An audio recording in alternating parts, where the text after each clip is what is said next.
Nessa aula veremos normal verbs, verbos normais. Então, o que seriam esses verbos normais que eu estou falando para você? Bom, primeiramente eu deixo claro que isso não é uma definição oficial, ou seja, isso não os livros de gramática da língua inglesa não vão se referir a esses verbos como verbos normais. Esse é um termo que eu criei para fazer a seguinte distinção. Verbos normais são os verbos que trabalham com uma conjugação diferente daquela que a gente viu até essa aula, que foi referente ao verbo to be, ok? E qual que é a diferença entre uma e outra? Bom, resumidamente, é na formação das frases na forma negativa e interrogativa. Vamos ver os exemplos aqui. Então, aqui a gente tem 4 verbos normais. To work, to study, to do, to speak. Uma coisa bacana do inglês é que ele tem uma conjugação muito simples se a gente faz uma comparação com a nossa língua, com a língua portuguesa. Ou melhor dizendo, o inglês não tem conjugação, bem dizer. Tá? A única coisa que a gente vai ter de diferenciação é aqui na terceira pessoa do singular. He, she, it. Tá? Porque nesses casos aqui, veja que a gente tem o acréscimo de um S ou um ES, dependendo da palavra, né, no som da frase. Vamos pronunciar duas aqui, só para a gente ver como é que fica a questão da pronúncia. Repete comigo. I work. You study. He works. He studies. She works. She studies. It works. It studies. We work. They study. Alright? Muito bem. Agora aqui a gente entra na formação das frases negativa, na forma negativa e na forma interrogativa dos verbos normais, como eu os chamo, tá?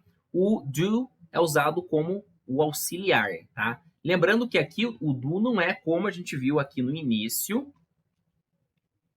ele significa fazer, ok? Então o do tem o significado de fazer e também tem a sua utilização como verbo auxiliar, tá? Qual que é a diferença? Como verbo normal, ele significa fazer. Como verbo auxiliar, ele não significa nada. Tá? Como assim não significa nada? Significa que no português você não vai traduzi-lo, tá bom? Por exemplo aqui, I do not like you. Eu não gosto de você. Do you speak Russian? Você fala russo? Então perceba que o do aqui não entra na tradução de forma alguma, né? Ele é só um verbo auxiliar, tá? Eu sei que parece complicado, mas isso vai ficando mais fácil conforme vai passando, tá? Ele tem que ser usado, mas não pode ser traduzido. Vamos ver aqui um exemplo, então, em dois exemplos em frases afirmativas. I like you. You speak German. São 2 exemplos de frases alternativas.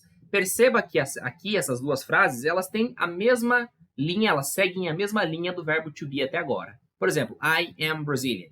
I like you. Sujeito, verbo, complemento. Tá? Então, a mesma coisa, aqui não tem nenhuma diferença do verbo to be. É a parte mais fácil aí da formação de frases. Agora, aqui na forma negativa, a gente já tem, conforme eu já avisei, a aparição, a utilização do verbo auxiliar do. Exemplo, I do not like you. You do not speak Chinese. Ok? Eu não gosto de você, você não fala chinês. E também nas frases interrogativas, ou seja, aquelas em que a gente está fazendo uma pergunta, a gente vai usar o do como auxiliar também. Exemplo, do you like her? Do you speak Chinese? Ou seja, perguntando se você gosta dela e perguntando se você fala chinês. Beleza? Então, a tabela é basicamente essa aqui. Na forma afirmativa, a gente tem aqui, né, sem a aparição do do. Na forma negativa, a gente tem essa construção. E na forma interrogativa, a gente tem essa construção. Lembrando, formas negativas e interrogativas, o do é obrigatório. Eu não posso formar uma frase negativa, né? Por exemplo, eu não posso dizer I not like you.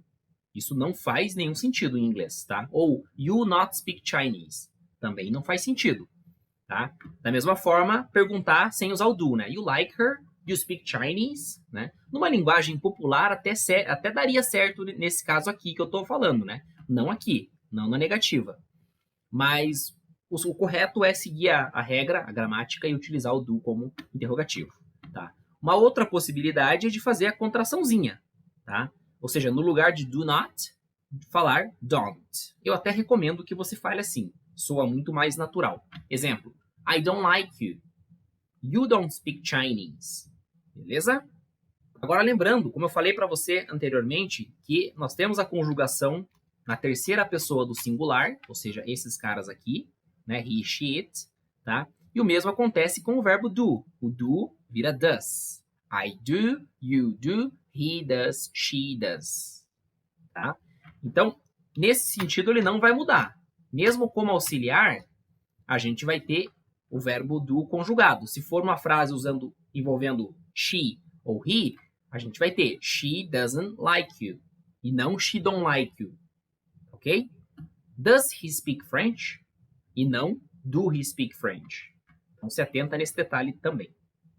Então, para concluir, esses são os verbos normais. Ou seja, aqueles verbos que, na hora da gente formar as frases nos três, como eu chamo, os três polos, afirmativo, negativo e interrogativo, a gente os coloca dentro desse critério. Para você fazer um teste, se você tentar formar uma frase com o verbo to be, usando esses critérios de negativo e interrogativo, a frase não vai fechar, tá? E isso é muito claro na hora que você tenta usar. Então, verbo normal são esses que eu mostrei aqui e que seguem essas regras que você viu comigo. Até a próxima aula.